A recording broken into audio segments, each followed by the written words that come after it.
প্ৰিয় বন্ধু বান্ধৱীসকল, শীতৰ এই বতৰত বজাৰত এতিয়া আপোনালোকে যদি মন কৰে তেনেহ'লে দেখিব বহুত কেঁচা জালুক ওলাইছে। এই সময়তে বছৰটোলৈ কেঁচা জালুক সংৰক্ষণ কৰিবলৈ খুবেই ভাল। বজাৰৰ পৰা ময়ো কিনি আনিলোঁ কেঁচা জালুক আৰু সেইখিনি ভালদৰে ধুই চাফা কৰি উতলা গৰম পানীত 3 মিনিটমান সময় ডুবাই ৰাখিলোঁ। মন কৰিবলগীয়া কথাটো এয়ে যে পানীখিনি ঠাণ্ডাৰ পৰা গৰম হওঁতে জালুকখিনি তাত দি থ'ব নালাগে। বকবককৈ উতলা পানী কৰি গেছ বন্ধ কৰাৰ পাছতহে জালুকখিনি তাত 3 মিনিটমান সময় ডুবাই ৰাখিব লাগে।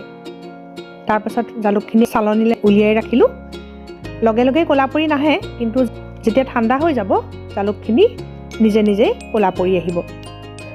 ভাল চোকা ৰ'দত আমি যদি 4-5 দিন শুকুৱাই লওঁ তেনেহ'লে জালুকখিনি আমাৰ ব্যৱহাৰ কৰিবলৈ উপযোগী হৈ পৰিব। এনেদৰে আমি বছৰটোলৈ জালুক সংৰক্ষণ কৰি ৰাখিব পাৰোঁ। ধন্যবাদ।